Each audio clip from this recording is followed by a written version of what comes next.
दोस्तों, welcome back to my YouTube channel chemistry with Ajit Aman. मैं फिर से आपके लिए लेकर आया हूँ एक इम्पॉर्टेंट नेम रिएक्शन जिसका नाम है नोई-विनेगल कंडेंसेशन रिएक्शन। आइए जानते हैं इसमें ये क्या कहता है और इसमें रिएक्शन में मैकेनिज्म कैसे होता है।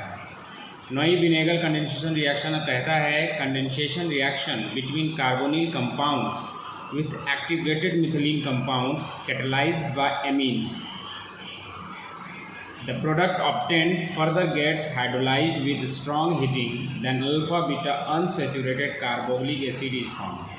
कहता है नोई-विनेगल कंडेंसेशन रिएक्शन में जो कंडेंसेशन होता है वो carbonyl compound that is any aldehyde और कीटोन्स और may be Easter and activated methylene compound. Activated methylene compound means methylene compound का मतलब यहाँ पे हो गया कि आपका देखिए यहाँ पे CH2 है और CH2 के साथ दो ईस्टर लगे हुए हैं। दो ईस्टर कहने का मतलब है कि ये इस जो CH2 है इसमें जो है दो ईस्टर का मतलब दो विड्रॉइंग ग्रुप लगा हुआ जो कि बहुत स्ट्रॉन्ग है। तो इस वजह से इसको बोला जाता है एक्टिवेटेड मिथिलीन कहा जाता है। और ये एक्टिवेटेड मिथिलीन बहुत ही ज़्यादा एसिडिक होता है और इसमें अगर एक नॉर्मल बेस भी लेकर आएंगे ना तो इससे हाइड्रोजन निकाल लेगा। ठीक है, तो ये देखिए ध्यान रखेंगे कैटेलाइज्ड बाय एमीन। एमीन मतलब एक छोटा सा एक बहुत वीक बेस के रूप में काम करता है। The product obtain further get hydrolysed. तो फिर धीरे जब जो प्रोडक्ट हमको एमीन से रिएक्शन कराने के बाद जो हमें प्रोडक्ट मिलेगा तो वहाँ पे हमें अल्फा बीटा डाई ईस्टर वाला प्रोडक्ट मिल जाता है। फिर उसको हम लोग जैसे ही हाइड्रोलाइज करके हीट कर देते हैं ना तो डिकार्बोक्सिलेशन का स्टेप आता है और उस मदद से फिर alpha beta unsaturated carbolic acid बन जाता है। तो जितनी भी सारे मैंने बातें अभी बताई उसे मैं धीरे धीरे अब मैकेनिज्म के थ्रू देखूंगा। फिलहाल के लिए यहाँ पे जनरल रिएक्शन देख लीजिए क्या कहता है हमारा। जैसे ये मेरा कार्बोनिल कंपाउंड है, ये मेरा एक्टिवेटेड मिथिलीन कंपाउंड हुआ CH2 COET ET4 इथाइल। ठीक है, याद रखेंगे। यहाँ पे मैंने एक सेकेंडरी साइक्लिक एमीन लिया है, उससे कोई फर्क नहीं पड़ता, कोई भी एमीन ले सकते हैं।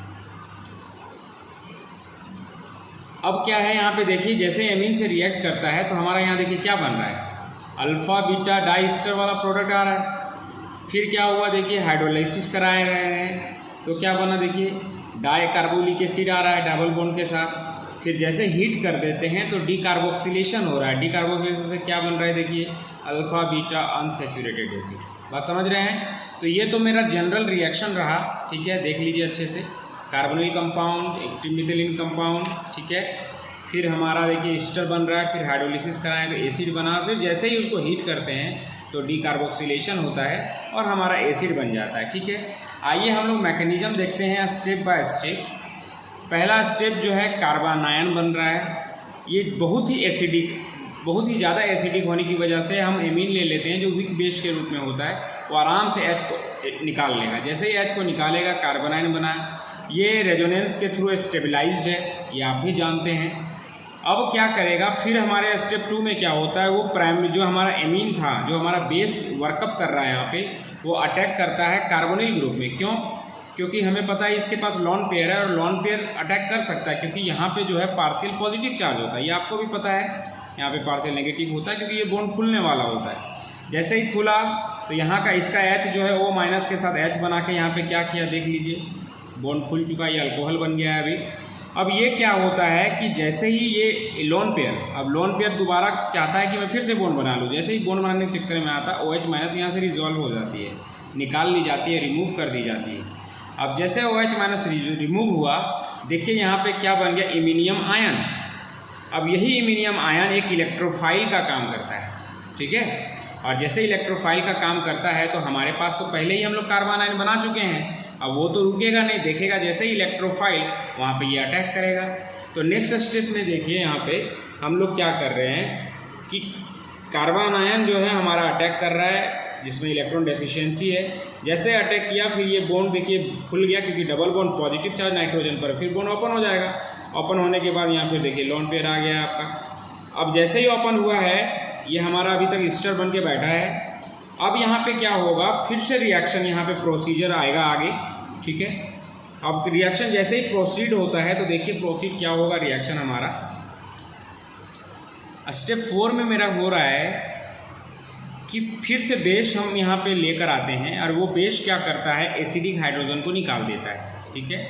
और जैसे एसिडिक हाइड्रोजन को निकाला, यहाँ पे नेगेटिव साइन आता है, नेगेटिव साइन आगे फर्दर भागता है और फिर ये बेस अलग हो जाता है। क्यों? क्योंकि बेस कैटेलाइज्ड का फॉर्म काम कर रहा है। और आपको पता है कि कैटेलिस्ट कभी भी रिएक्शन में हमेशा बने नहीं रहते हैं, वो लास्ट में निकल जाते हैं, ठीक है। तो यहाँ पे ये बेस जो है बाहर हो जाता है। जैसे बेस बाहर हो गया, देखिए यहाँ पे जैसे ही यहाँ पे आ रहा है ये डबल बॉन्ड क्रिएट हो रहा है, ये भाग रहा है, तो डबल बॉन्ड देखिए आ गया, ठीक है। और ईस्टर जैसे का तैसे रह गया है हमारा। बात समझ रहे हैं? फिर से बता रहा हूँ, ये बेस आपको पता है कि कैटलिस्ट का मतलब है कि रिएक्शन को केवल प्रोसीड करना, रिएक्शन में बने मत रहना, है ना। तो ये बेस क्या है, फिर निकलना चाहता है। तो यहाँ पे एक जो अनदर बेस, जो क्योंकि हम 2 बार बेस यूज किए हुए हैं, तो एक बेस आएगा पहले, H लेके चला गया, और जैसे H निकला फिर वो बेस जैसे फिर हम लोग बाहर निकाल रहे हैं, तो ये बेस में जो नेगेटिव साइन आ रहा है वो H को दे देता है और ये फिर 2 बेस बाहर हो जाते हैं, ठीक है। यहाँ पे मेरा डाइस्टर जो अनसैचुरेटेड बन गया है, उसको हम लोग क्या कर रहे हैं, नेक्स्ट स्टेप में देखिए हाइड्रोलिसिस कर रहे हैं कैटलिस्ट, एसिड कैटलिस्ट की फॉर्म में। उसको फिर जैसे ही किए ऐसा, तो क्या बन गया हमारा, डाइकार्बोलिक एसिड बन जा रहा है। उसे जैसे हीट करते हैं तो क्या हो रहा है, डिकार्बोक्सिलेशन, यानी CO2 निकल जाता है। और जैसे CO2 निकल गया, देखिए क्या बन गया, अल्फा बीटा अनसैचुरेटेड एसिड। ये मेरा एक लास्ट प्रोडक्ट है जिसको कह सकते हैं कंडेंसेशन प्रोडक्ट, ठीक है। वैसे कंडेंसेशन प्रोडक्ट तो हम यहाँ तक भी कह सकते हैं क्योंकि यहाँ पे डबल बॉन्ड आ चुका है, लेकिन ये प्रोसेस जो है बहुत इजीली हाइड्रोलाइज होकर आगे रिएक्शन प्रोसीड कर जाता है, ठीक है।